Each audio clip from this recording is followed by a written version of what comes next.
அஸ்ஸலாமு அலைக்கும். என்னடா இது குழம்புக்கு வந்த சோதனை அப்படின்ற மாரி தாங்க அன்னைக்கு இருந்தது. தினமும் என்ன குழம்பு வைக்கிறதுன்னு யோசிச்சு யோசிச்சு ஒரு குழம்ப வைப்போம். ஆஃப்டர்நூன் லஞ்சுக்கு மட்டும் அத ஊத்தி சாப்பிட்டுக்கிறது. நைட்டு டின்னருக்கு அந்த குழம்பு வேண்டாம். எனக்கு வேற ஏதாவது புது டிஷ் செஞ்சு தாங்க அப்படின்னு கேட்கறது. மறுநாள் காலையிலக்கே இட்லி தோசைக்கு அந்த குழம்பு வச்சு ஒப்பேத்திரலான்னு பார்த்தா, அதுக்குமே வேணாம் எங்களுக்கு சட்னி வேணும், சாம்பார் வேணும் அப்படிங்கிறது. அதனாலேயே குழம்பு வைக்கிறதுக்கே சோம்பேறித்தனமா இருக்கு. கடலை பருப்புல கொஞ்சம் வண்டு வந்துருச்சு. ஸோ அத காலி பண்ணணும் அப்படின்றதுனால, பூரிக்குள்ள ஸ்டஃப் பண்ற அல்வா ப்ரிப்பேர் பண்ணிட்டுருக்கேன். நௌரீனுக்கு பிரேக்ஃபாஸ்ட்டுக்கு அப்புறம் ஸ்நாக்ஸுக்கு வைக்கிறதுக்கு எனக்கு இந்த அல்வா ரொம்பவே ஹெல்ப்ஃபுல்லா இருக்கும். போங்கப்பா குழம்புலாம் எதுவும் வைக்கல. சும்மா பெரட்டி சாப்பிட்ற மாரி ஒரு ஃபிஷ் தொக்கு பண்ணிடலாம் அப்படின்னு சொல்லிட்டு, ஃபிஷ்ஷை கொஞ்சம் குக் பண்ணி எடுத்துக்கிட்டேன் மஞ்சத்தூள், உப்புலாம் போட்டு.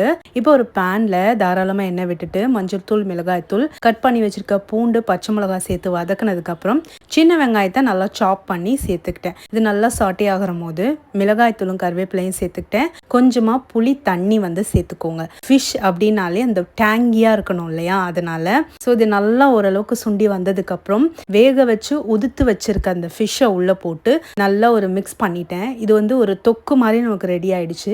மேலே சோம்புத்தூள், பெப்பர் தூள் தூவிட்டு கொத்தமல்லி சேர்த்து அப்படியே இறக்கிட்டேன். கூட வந்து ப்ரான் தொக்கு வச்சிருந்தேன். இது ரெண்டுத்தையுமே வச்சு ஒயிட் ரைஸில் போட்டு பெரட்டி சாப்பிட்ருங்க. குழம்புலாம் எதுவும் என்னால் வைக்க முடியாது அப்படின்னாச்சு. மத்தியானத்துக்கு ஒரு குழம்ப செஞ்சுட்டு நைட்டுக்கு வேறு புது டிஷ் பண்ணுறதுக்கு இது நல்ல ஐடியா தானே.